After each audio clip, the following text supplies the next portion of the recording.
We love the word home a little too much, don't we? First home, second home, weekend home. Itemizing belonging like real estate. I want to be away from home. I want to come back home. We bend this word into 100 phrases. We stretch it thin. We make it perform until someone asks, what is home really? As far as I'm concerned, it's never been geography. I've always felt slightly misplaced on the map. Refusing to replace identity with coordinates. Houses I understand. Brick, mortar, and a lot of grass. Now for me, home arrived as a person. Some on 2 legs, some on 4. Breathing and moving beings.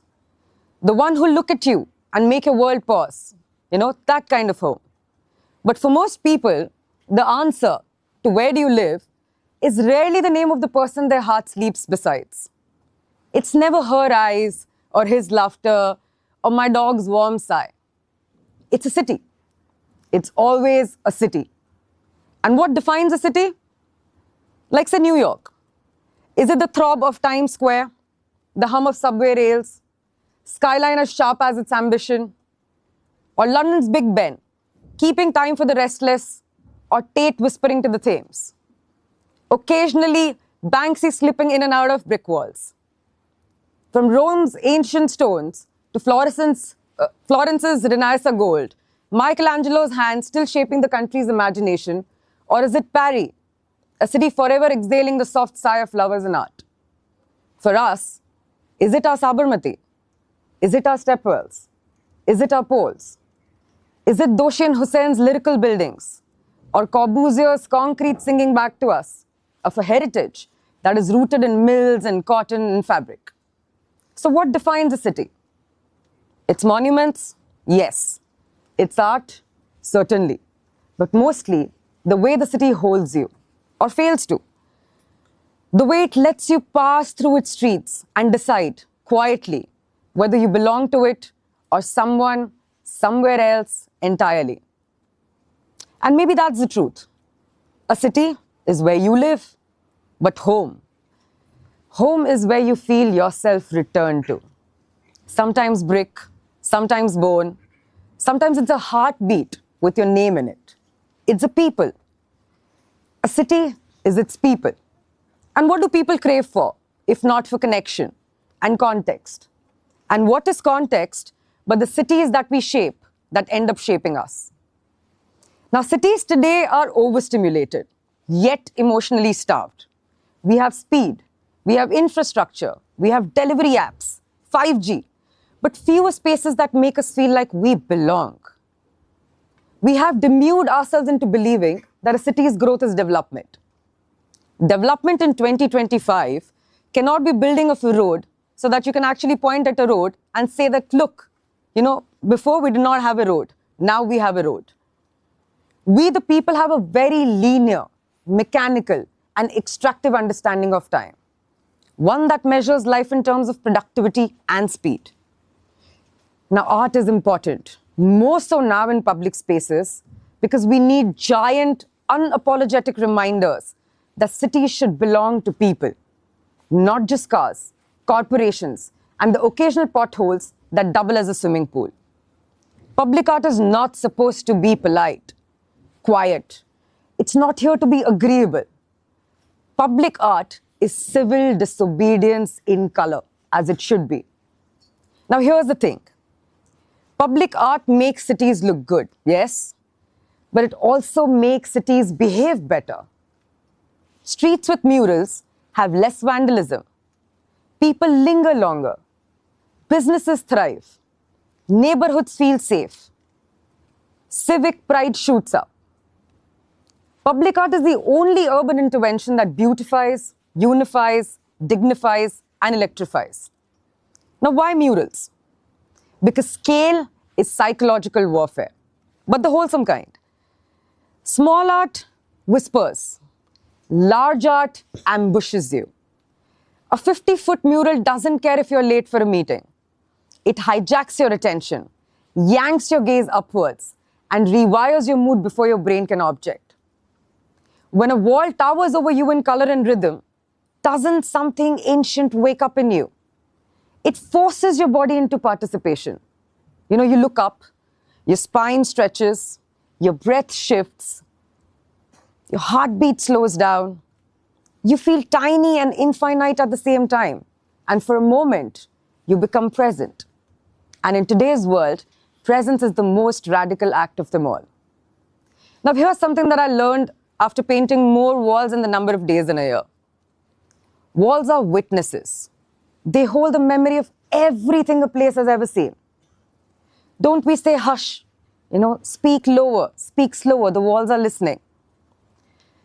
Walls know who has skipped school, who fell in love, who cried at 3 a.m., who is feeding the street dogs.